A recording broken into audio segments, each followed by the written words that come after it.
This video is brought to you by the Deck of Many and their Big Bad Booklet series.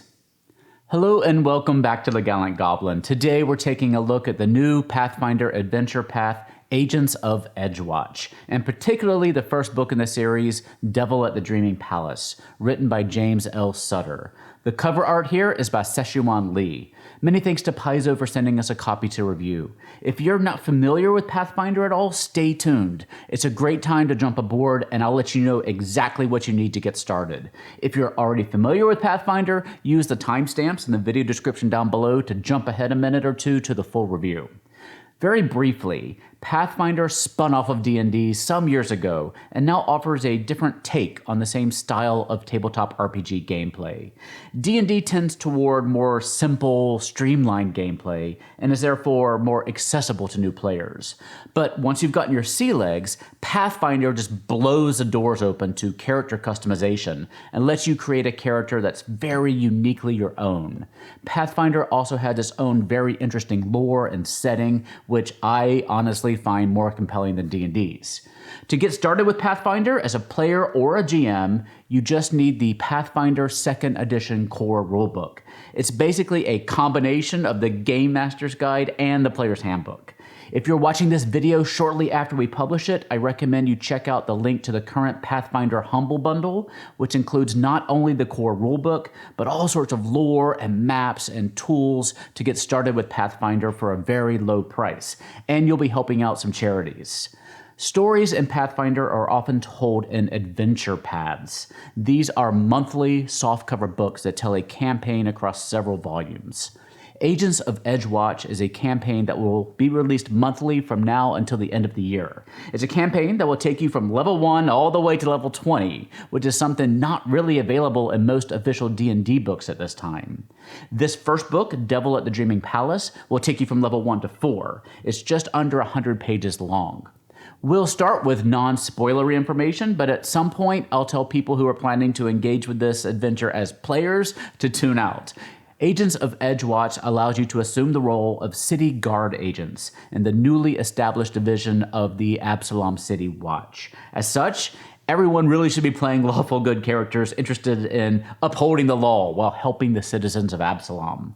Policing is a sensitive topic for many folks, especially right now, so the book will walk you through conversations that you can have with your players to make sure that this is an adventure that they want to take part in, and it offers some alterations that you might make to the adventure to make it more palatable if folks aren't really interested in role-playing as police officers or city guards.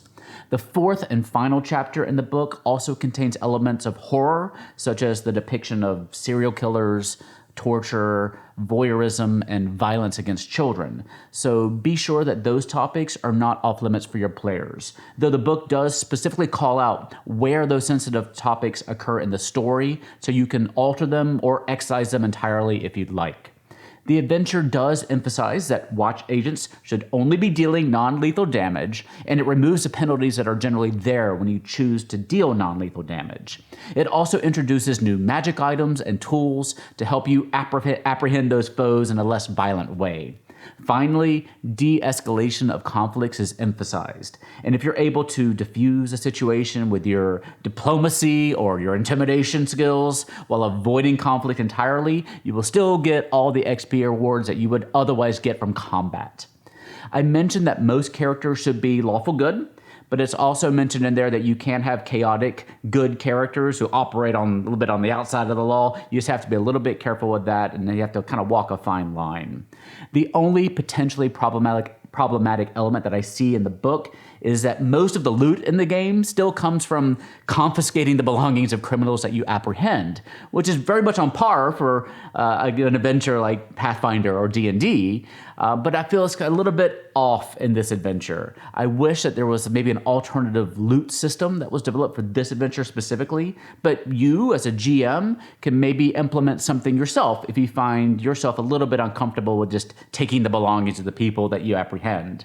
It is noted that loot should be inventoried, and that inventory should be turned over to the watch, and any stolen belongings that you find should be returned to their rightful owners. So in the beginning of this adventure, your party will be newly minted agents of Edgewatch, tasked with protecting the upcoming Radiant Festival in the newly rebuilt precipice quarter of the vast city of Absalom. In fact, Devil at the Dreaming Palace has one of my favorite adventure beginnings by turning a trope on its head. So your first mission is to quell a ruckus at a local tavern where a newly minted adventuring group is causing a drunken disturbance. Sound at all familiar? After this introduction to watch duty, the players will be sent to intervene in different types of strife and problems in the city. The first few missions are diverse and fun and creative, and they give the players a good introduction to their role in the city. There are some strong personalities back at the station house, and I think that you'll find that this adventure really does get off to a strong start. After the introductory adventures, the players will be given a true mystery to solve that will send them off on the main plot of the adventure, where the players will assume more of a role of a detective than a beat cop, stringing together clues and connecting the dots to find and apprehend suspects. The first book here also gives you access to City Watch tools, like an honest-to-God fingerprinting kit. I cannot be the first player to jokingly ask my game master if I could dust a scene for prints. But now you can do it for real. That's awesome. There's also a new archetype, the Edgewatch Detective, who can sense the alignment of intelligent creatures by observing them, sense the presence of the arcane, even if they have no arcane abilities themselves, and force people to tell the truth using their keen investigation abilities. There's also new tools for going undercover and avoiding detection. So there's a lot of great stuff. And this would also be an excellent time to take the new investigator class out for a spin. You can learn more about that class by watching our review of the Advanced Player's Guide, also out very much recently, I think a day or two ago. So go watch that by clicking the eye in the corner of your screen. If you're interested in learning more about the adventure, I recommend downloading the free Agents of Edgewatch Player's Guide at the link in the description down below.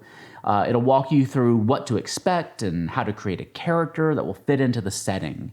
Though at this point, if you want to be a player in this adventure path, I'll ask you to use the timestamps in the video description down there to skip ahead to my final thoughts, as the next part of this conversation is going to be for the Game Masters only, and it may contain a few more spoilers. Okay, is it just us Game Masters now? All those pesky players have hopefully skipped ahead. Okay, let's talk about this adventure path from a big picture perspective. I'll give you a very quick overview of what you can expect to see if this adventure is a story that you want to tell. Your players will be investigating a series of missing persons reports that will have them tracking down a serial killer who is associated with a thieves guild and a cult of murderers who worship the god Norgorber, which would explain our Thieves Guild mini-set, which we'll be doing a review of very soon. If it's out now, you can click it in the eye in the corner of the screen to go see that. They'll eventually be tasked with infiltrating cults and other nefarious groups of sadistic killers, earning promotions all along the way. Eventually, however, they'll find themselves, as you maybe would guess, framed and having to play the part of cops on the run, trying to find their way to reclaim their good names. They'll have to conduct heists and stage jailbreaks and delve into dungeons to finally put a stop to someone trying to fulfill a pact with Norgorber to become his new divine herald. It reads to me like an adventure that starts with players solving domestic disputes and minor altercations in taverns, but then quickly develops into a supernatural version of 24. If that sounds appealing to you, this may be an adventure that's right up your alley. Okay, final thoughts. While this adventure will have you starting off at the lowest rung of the City Watch career ladder, solving relatively minor, if humorous, problems in your neighborhood, it quickly ramps up into a high-stakes thriller that has quite a few dark elements too. If you feel like you're in a buddy cop movie during your first few sessions, that's what you're supposed to feel. But it's going to feel more like you're in a season of 24 by the end of the first book. It's an adventure that I'm very tempted to undertake myself when one of my current campaigns comes to an end. You can see our review of the related set of miniatures by clicking the eye in the corner of your screen. The print edition of Devil at the Dreaming Palace has an MSRP of $24.99, and the PDF version is $17.99 at Paizo.com. The Player's Guide is free to download at the link in the video description below. The Pawn Collection isn't expected to be released until March 2021, but it'll have an MSRP of $24.99. We also just dropped our reviews of several other Pathfinder and Starfinder books that released this week, so be sure to check out our channel page to see all of those. Many thanks to Paizo again for providing this adventure for us to review with you. If you have any questions, comments, or concerns, please leave them in the comment section down below. We're moving into book reviews here at the Gallant Goblin, as you may have noticed recently, and I'm very interested to hear your feedback on what you think of these. I want to make sure that information that we give you helps you decide how to spend your money and your time at your gaming table with your gaming group. So any feedback that you have, I'm happy to hear. We also want to thank our sponsor for this video, the Deck of Many, and their Big Bad Booklet series, a monthly zine about boss monsters for 5th edition D&D. Each month you'll get a book that has the information about the boss creature, the setting, role-playing guides, layer information, everything you need to run a fantastic little encounter or one-shot with your gaming group. This month, come meet Zelephestrina, a beautiful and dangerous succubus trapped in a crumbling wizard's tower. Will you get lured into her deadly embrace? Subscribe today at bigbadbooklet.com. Thank you for watching today. If you enjoyed the video, I would be very grateful if you would hit the little thumbs up button down below. Subscribe so you don't miss any of our videos. We'll have first looks at really interesting new minis and terrain over the next few weeks. I promise you won't want to miss them. Join the conversation on Twitter, Facebook, and Instagram. Please stay safe out there, have fun, and I'll see you next time at the Gallant Goblin.